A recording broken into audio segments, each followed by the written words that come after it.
Hey guys, so what do you want from your life? So I was cleaning up my house because I had some carpet cleaners basically come, and it's one of those things where like you gotta have to get everything off the floor as much as possible, and like so it means like dressers, it's like tables and everything like that.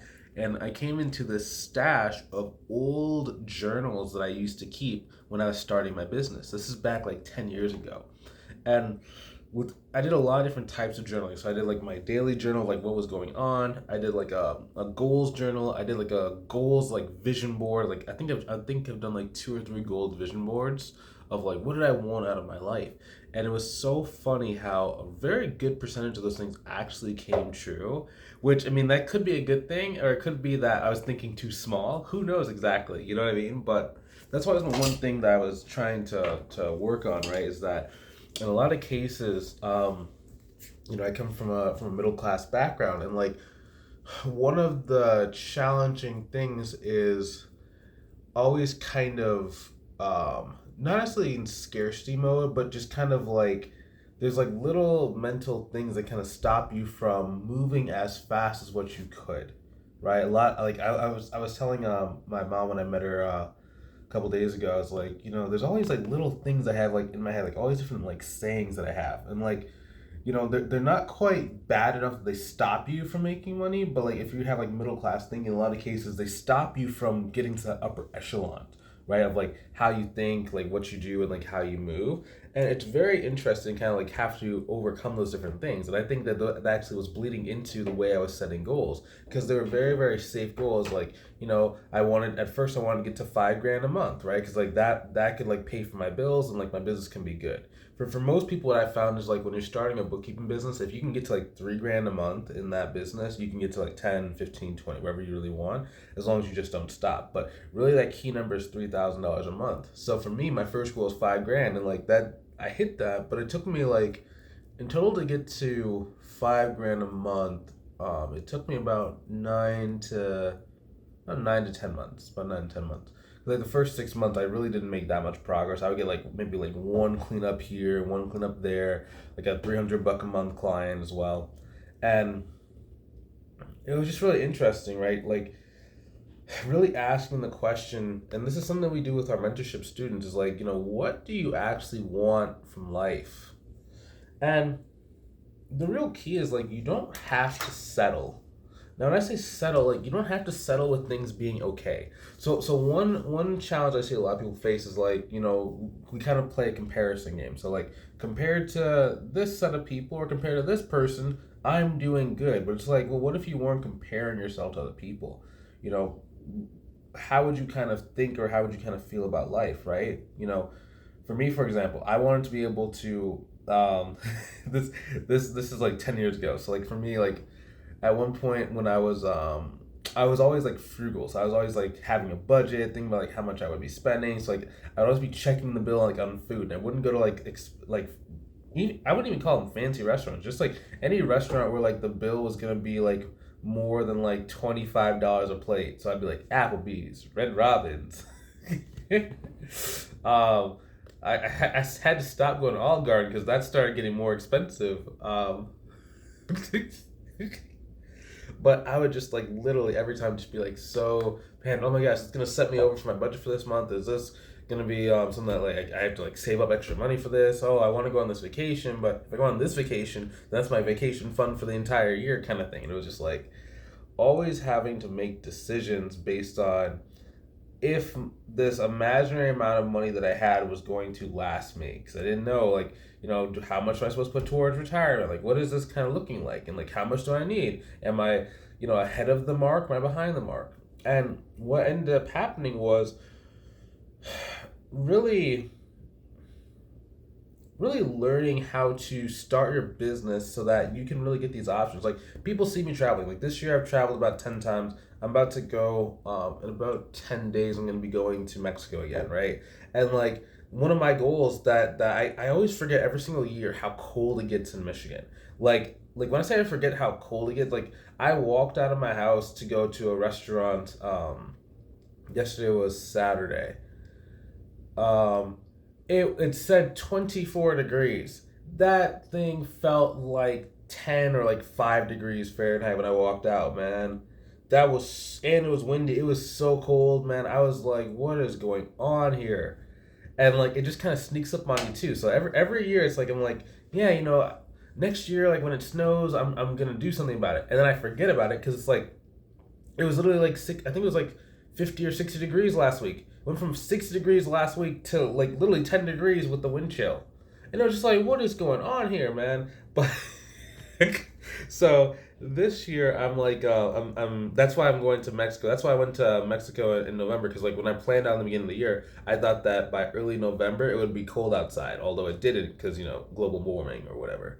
So this time what I'm planning on doing and how I can kind of get ahead of that is going to have my virtual assistant basically figure out what are the logistics for me to live like in a different either domestic city for every other week next winter. So gonna be like the first week of December. I'll probably come back in town for Christmas. Then January, the first 2 weeks of January. After that, first 2 weeks of like February. Now you might be asking like, why can't you do it for a month? I've never traveled for like a month straight where I stayed in a different place for a month straight. So I'm kind of nervous about how that would like affect my work schedule, my life schedule, etc., etc. Like I have some commitments here. Like it's not like hard commitments. But like I like doing like a dance team, or like I go to a certain church and everything. So it's like I kind of built a life here. So I don't know if I could just disappear for 90 days. Like I could, but I don't know if I would want to do that, because I don't know. So that's why this time I'm gonna really experiment with going like 1 week's 2 week long trips. So really the 2 week long trips are gonna be very very important. Because I'm probably gonna do like my VA is gonna have to find like a good location, a good Airbnb, find a place that has a gym, find a place that has like good healthy food that I can like go maybe like a Walmart or like a Meijer. Since you have an Airbnb, oftentimes they have like an oven or a stove or whatever you can cook on. Maybe even buy an air fryer. Also, I'm gonna have to find a place that has like a good dancing community. So if I want to go hang out on the weekend, like on a Friday night to go dancing, I definitely can. So a lot of different like factors and stuff like that if I'm gonna be traveling like more longer term, because I don't really want it to affect my other lifestyle goals, which are like being healthy, exercising, going to the gym as much as possible. So that's kind of the thing, and like living a life like that is not really hard. You just have to be very intentional, especially if you have like children and a family, especially if you have like a full time job. So I can't help you, with the children, the family. I'm not the person who's gonna tell you how to become like a better parent or anything, but I can help you at least get the money situation right so that you can really figure those parts out. And like that's a big thing too. Like if you've kind of anything like me, you were working 40 to 60 hours a week in your job, and it's like work really became my identity. And once I truly started growing my business and it became very consistent, I really had to kind of like learn who it's almost like you have to kind of like replace like your identity of being like a workaholic with like just being someone that can do whatever they want. And like a lot of people, like when they retire, they kind of go through the same thing. It's like a 6 to 12 month phase of like, well, what's next? And like for me, what that actually looked like was I would do like sabotaging behaviors. Like I would go and like spend the money on something like stupid, or I literally like one time was I don't remember exactly why. This actually happened 2 times. The first time I like I cashed something, I cashed like $1,000 and I like dropped it, but I actually dropped it in my car, so I like found it right away. But the second time it was like I think it was like $2,000, and like I literally got the money and I like put it like either in I think it was like an envelope from the bank. It was Huntington Bank, and I like walked outside. From the time that I got from the desk to walking to my car, somewhere along that path, I dropped $2,000, and like I forgot what the moral of the story was, but it was just like, oh yeah, sabotaging. It was just like, what is going on here, man? Like it wasn't like the $2,000 like killed. It was more of like emotionally, I was like, oh, how could you be so stupid? Like, what happened? How could you have lost that? You only literally walked 20 feet from there to there, like, and it was nowhere to be found. Like I was checking the bushes, I was checking the ground, I went back in there, like it was just like crazy. I don't know, like maybe I was a blessing for someone else. Like maybe it was someone that really needed the money. But it was just all these different like behaviors like that would just kind of like pop up. So I really had to like understand how to like set good goals and good vision for like what to do with that money once it came in, so that I wouldn't have to worry about sabotaging myself, right? And it's really about learning to create that life that you can control, a life that you'd be happy with, and a life that, if you had to live that life for the next like 20 years, you'd wake up every day and be excited, or at least be like content with it, right? Some days like you might not feel like so there's some mornings where I'm tired when I wake up, I'm like, oh, maybe sleep in for another 20 minutes, or it's like I don't know, just like not super pumped up. You know what I mean? It's like I'm usually like a 7 out of 10 most days in life. Some people like they're like a 10 out of 10, or like they're all over the place. Some people are like a 3 out of 10. I generally wake up as a 7 out of 10. And it's once I start talking on camera like this is why I do my videos in the morning, actually, because it kind of wakes me up when I'm talking and talking and talking. So it's really cool, man. Like once I start doing my videos, then I generally, if I'm not super tired, I become like more like a 9 out of 10. And then from the 9 out of 10, then I go and like live my life and enjoy my life and stuff like that. So I don't know. It's a fun life if you can do it, but it's like just don't settle for less than what you deserve. Like you should be able to go and take those vacations. You should be able to go and like spend time with your family. But in order for you to actually go and get the things that you should have, you have to do the things you need to do. In a lot of cases, that's going to be starting some sort of side hustle, right? For most people, it should probably be bookkeeping as like the first business you start, just because like once you do hit like 3K, 5K, it's not just 5K one time. It's 5K times 12 times 24, right? Because the clients will stick with you for a pretty long time. Versus you do like other business models, like let's say that you're going to do like eBay drop shipping, right? It's like you sell one thing and to keep selling something over and over again. And that can be very, very, very tiring for the average person. For some people, in like a certain stage of your life, it's not bad, right? Because you can automate a lot of that stuff. But in the beginning, man, it's so hard. Like I was talking to this one gentleman over, I think it was Friday that we spoke, and like he sells his artisanal products, right? But it takes a lot of time for him to make it. He sells it for anywhere between like $500 to like $1,500, but he has to keep finding new buyers over and over and over again. It's just like exhausting. You can never really get in front of your like bills and stuff. Versus the professional services business like this, the reason why accounting and bookkeeping has such a low failure rate as a business model in general is because when you get those clients, they stay with you. But it's like learning to get the clients, learning the sales process, learning the marketing. That's really the skills you need to learn. But once you learn those skill sets, you're going to be able to make as much money as long as you want, right? So when I say like as much money, like most people are probably not going to make $1 million a year running a bookkeeping or an accounting firm. It's just it's a really good business model from getting from like 10K to like 40K. So if like bookkeeping alone, you're probably going to get like between 10 to 20.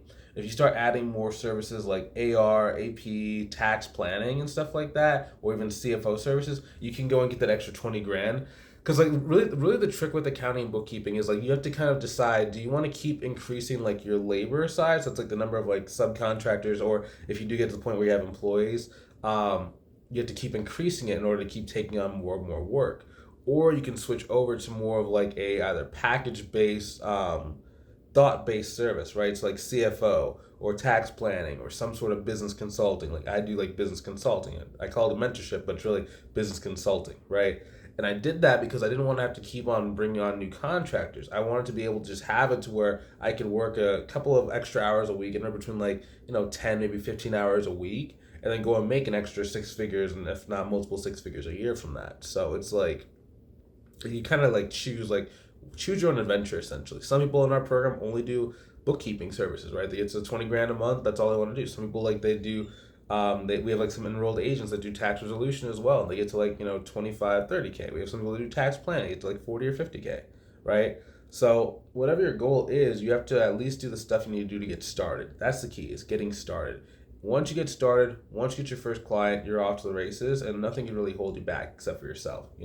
So put those good habits to action, control your life, and yeah, I can't wait to see you one day. Maybe we'll all take a vacation in Florida together. That'd be cool if we did like a YouTube meetup, like all of my friends on YouTube that watch me, like we just do like some sort of like meetup in person, like maybe go to like Florida or Cabo or something. I don't know. We'll see. Who knows?